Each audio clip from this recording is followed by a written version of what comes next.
é uma série adequada para adolescente cristão e mais ainda é uma série adequada para criança? Essas respostas nós vamos ter até o final do vídeo, certo? Nós temos ali lobisomem, sereia, vampiro, nós temos... na série ali em toda vai aparecer monstros, que é o Riders, né? Vai ter mortos-vivos, tem zumbi aparecendo na série. Nós temos pessoas invocadas dos mortos e ressuscitadas, que é o Crackstone.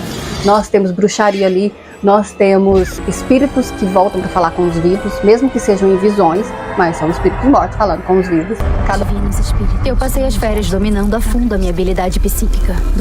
Todas as respostas estavam no livro de feitiços da Gucci.